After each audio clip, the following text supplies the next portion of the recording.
Morning students, how are you? I hope you are fine.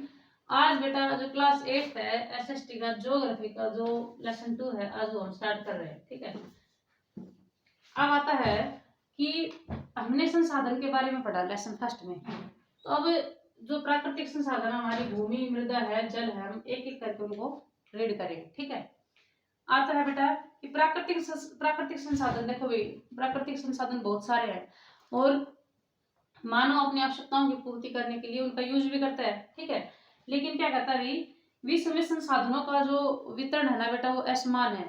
जैसे भाई आप देखोगे, जैसे भूमि है, मृदा है, वनस्पति है, ये सब इत्यादि, ये सब तो बेटा आपको हर जगह मिलेंगे। ठीक है, लेकिन जैसे भाई कोयला है,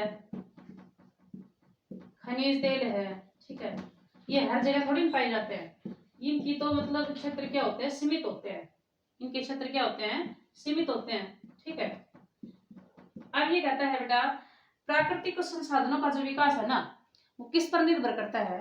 वो वहां के रहने वाले जो लोग हैं उनकी इच्छा और आवश्यकताओं पर निर्भर करता है। जैसे मान लो उनकी इच्छाएं ज्यादा हो किसी संसाधन का उपयोग करने के लिए, उनकी आवश्यकताएं ज्यादा हो, तो वहां पर क्या होगा, मानव अपनी स्किल्स का यूज करेगा, अपनी कौशलों का यूज करेगा। वो ज्यादा से ज्यादा क्या करेगा, टेक्नोलॉजी को डेवलप करेगा उन संसाधनों का बेहतर ढंग से यूटिलाइज करने के लिए। ठीक है, अब जैसे पहले आदि मानव था, अब संसाधन तो बेटा पहले भी थे। ये अपनी जो नदियां हैं, अपनी जो भूमि है, ये सब कुछ पहले भी था। ठीक है, लेकिन जो अर्ली अर्ली जो मैन था, आदि मानव था, ठीक है, वो क्या था बेटा, उनकी इच्छा ही नहीं थी भाई संसाधनों को और बेहतर ढंग से यूज करने के लिए। ठीक है, वो कभी उनको मतलब वो इतने ही यहीं पर डिपेंड थे कि भाई उनको बस खाना है और आराम से रहना है। ठीक है, और बाकी उनको कुछ नहीं करना। जैसे वो क्या करते थे, ये हंटर गैदरर थे, वो शिकार करते थे एनिमल्स का और उनको मार करके खा लेते थे, या फिर जो भी उनको फॉरेस्ट में जो भी चीज़ मिलती थी, फ्रूट्स वगैरह, उनको कलेक्ट करके वो खा लेते थे। अब बात ये आती है, कहने का मतलब है कि भाई जब तक आदमी की इच्छा नहीं होगी, उसकी आवश्यकताएं नहीं बढ़ेंगी, तब तक वो प्राकृतिक संसाधनों का विकास नहीं कर पाता है। ठीक है, अब आता है भाई, जब तक मनुष्य प्राकृतिक उपहारों का यूज नहीं करेगा, उनको उपयोग में नहीं लाएगा बेटा, ठीक है, तब तक उनका कोई अर्थ नहीं होता है। जैसे भाई मैंने बताया आपको, जैसे भी भूमि है, ठीक है, भूमि खेती के लिए आधारभूत है और उपयोगी है। अगर हम भाई फसल काटना, बिजाई करना या सिंचाई करना ये सब नहीं करेंगे तो भूमि का उपयोग नहीं होगा। ठीक है, तो इस तरह से बेटा अब ये कहता है कि संसाधनों के निर्माण में संसाधनों के विकास के निर्माण में किसका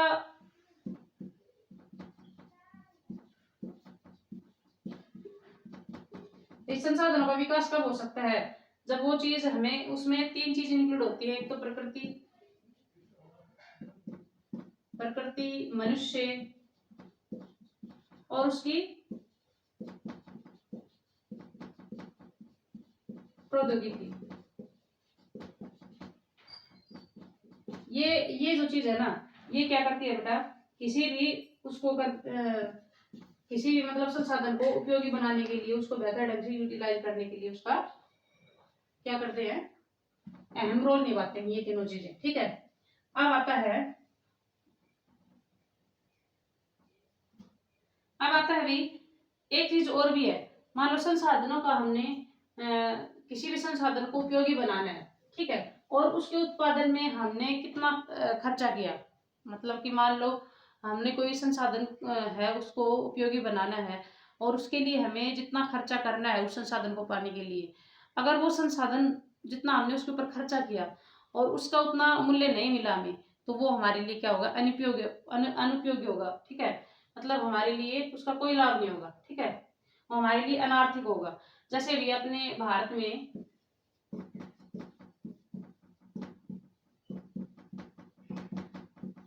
कोलार की जो स्वर्ण खदानें हैं,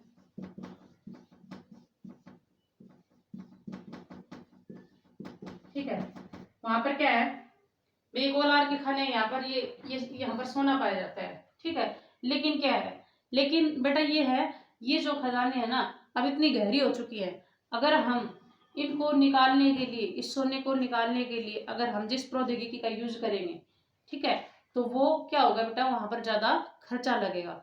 इसका मतलब खर्चा तो हमने ज्यादा लगा दिया सोने को निकालने के लिए, लेकिन इतने का वो सोना नहीं बैठेगा फिर, ठीक है। तो ये क्या है, हमारे लिए अनार्थिक है, ठीक है, ये चीज है बेटा, ठीक है। अब आता है भी जो हमारे अर्थ पर, अब जो प्राकृतिक संसाधन है उनमें हम भूमि, मृदा एवं जल के बारे में एक एक करके रीड करेंगे। तो सबसे पहले आती है भूमि। क्या आती है? भूमि। अब भूमि के बारे में मैंने बेटा आपको बताया कि जो भूमि है वो सबसे अधिक महत्वपूर्ण प्राकृतिक संसाधन है, क्योंकि भूमि पर मानव रहता भी है, अपनी जो बेसिक नीड्स है, ठीक है, उनको भी वो क्या करता है, उनकी भी पूर्ति करता है, अपने पशु भी चराता है, ठीक है, ये सारी कृषि भी करता है। ये सारी चीज किस पर होती है? भूमि पर ही होती है, ठीक है। अब क्या है, लेकिन बेटा ये जो भूमि है ना, ये क्या है, हर जगह है, भूमि तो हर जगह है, लेकिन बेटा क्या है कि हर जगह जो भूमि है उसका अलग अलग यूज है भाई। हर जगह भूमि को एक तरह से हमें उपयोग नहीं कर सकते हैं। जैसे मान लो कहीं माउंटेन्स हैं, कहीं प्लेन्स हैं, तो प्लेन्स में तो खेती अच्छी होती है, लेकिन माउंटेन एरियाज में क्या होता है, रहना भी आसान नहीं है, ठीक है। इस तरह से हर चीज क्या है, भूमि लैंड एरिया है, लेकिन फिर बेटा उसका उपयोग अलग अलग, हर जगह अलग अलग है, ठीक है। अब जैसे मान लो मानव के पास उपयोग करने के लिए भूमि क्या है, बहुत ही सीमित है। अब जो टोटल एरिया है, आपको पता है कि भूमि का जो लैंड एरिया है टोटल, वो 29% है। मतलब अर्थ की जो सरफेस है ना, अर्थ की जो सरफेस है, ठीक है, उसका 29% क्या है, लैंड एरिया है, भूमि है। बचा 71%, 71% पर क्या है, जल है भाई, मतलब कि महासागर है, सागर है, ठीक है। तो हमारे पास कितना बचा, 29% ही बचा रहने के लिए। और 29% में भी जो मतलब बहुत ही कम एरिया है जो रहने के लिए उपयोगी है, ठीक है। अब जैसे मान लो ये है कि 90% जो जनसंख्या है, 90% जो जनसंख्या है वो लैंड एरिया के 30% एरिया पे ही रहती है, ठीक है। और जो 70% एरिया बचा, मतलब कि 70% एरिया है ना, उस पर 10%, यानी कि या तो वहां जनसंख्या बहुत ही कम मिलेगी या फिर मिलेगी नहीं। अब जैसे माउंटेन एरियाज हैं, इस तरह के जो बहुत सारे एरियाज ऐसे होते हैं जहां पर रहना क्या होता है, बड़ा ही मुश्किल होता है। जैसे अंटार्कटिका है, अंटार्कटिका बिल्कुल क्या है, बर्फ से जमा रहता है, ठीक है। अब कुछ एरियाज ऐसे भी होते हैं, जैसे डेजर्ट एरिया है, जैसे कोल्ड एरियाज है, कोल्ड डेजर्ट है, हॉट डेजर्ट्स हैं, वहां भी रहना क्या है, मुश्किल है, ठीक है। यानी कि कोई भी जगह होती है ना बेटा, कोई भी जो जगह होती है उसको मतलब रहने के लिए दो चीज इफेक्ट करती हैं। एक तो वहां का जो क्या होता है, भूमि की बनावट। एक तो भूमि की बनावट, कि भूमि कैसी है भाई, भूमि भाई माउंटेन एरिया है या प्लेन एरिया है, मतलब एक तो मैदानी इलाका है, एक उबड़ खाबड़ हो, ठीक है। तो जो प्लेन एरिया है वहां रहना क्या होता है, आसान होता है, वहां घर बनाना भी आसान होता है, वहां पर कृषि करना भी आसान होता है, हर चीज क्या होती है, प्लेन एरिया में बेटर ढंग से आदमी रह सकता है। तो एक तो भूमि की बनावट पर भी डिपेंड करता है, ठीक है।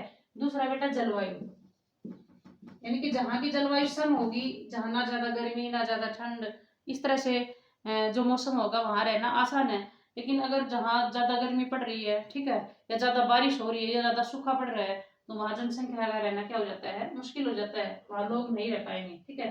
तो इस तरह से ये जो चीजें हैं ये मतलब इन पर डिपेंड करता है कि लोग कहाँ पर रह सकते हैं, ठीक है। अब आता है कि भाई जो ज्यादा जनसंख्या है वो कहाँ रहती है, ज्यादा जनसंख्या रहती है बेटा जो उपजाऊ मैदान है, जहां पर जो मैदानी इलाके होते हैं ना, मैदानी इलाकों में क्या रहती है, ज्यादा जनसंख्या रहती है, ठीक है। तो उपजाऊ जो मैदान है, उपजाऊ मैदानों में जनसंख्या क्या रहती है, जनसंख्या ज्यादा रहती है। और जो नदी घाटियां हैं, नदी घाटियों का जो क्षेत्र है, नदी घाटियों का जो क्षेत्र है, वहां भी क्या रहती है, जनसंख्या ज्यादा रहती है। क्यों रहती है?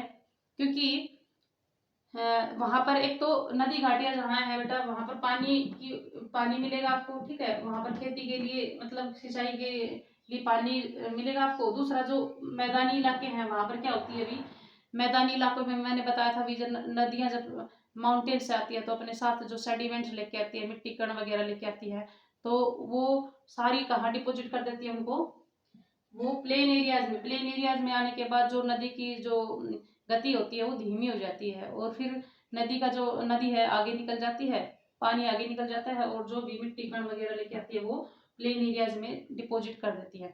इस तरह से जो प्लेन एरियाज क्या होते हैं, खेती के लिए वहाँ की मिट्टी होती है उपजाऊ होती है, ठीक है। तो खेती वहाँ अच्छी होती है, इसलिए ज्यादातर जो लोग होते हैं वो मैदानी इलाकों में रहते हैं। वहां पर रोड वगैरह बनाना, हर चीज मतलब बनाना क्या होता है, आसान होता है, ठीक है।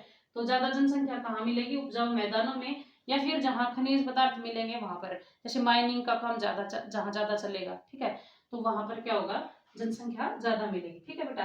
तो ये है बेटा, आपको ये जो लेसन है मैंने पढ़ाया आपको पेज नंबर 121, पेज नंबर 121 और 122 का हाफ पेज, ठीक है। ये आपको अच्छे से रीड कर लेना है। साथ में जो मैंने लेसन फर्स्ट के जो क्वेश्चन आंसर दिए थे उनको लर्न भी करना है। आगे जो क्वेश्चन है वो जब भी भेजे जाएंगे पीडीएफ के द्वारा वो आप कर लेना, ठीक है। तो कल आपको पढ़ाएंगे बेटा भूमि का उपयोग। यहाँ तक जो मैंने पढ़ाया इसको अच्छे से रीड कर लेना, ठीक है। थैंक्स बेटा।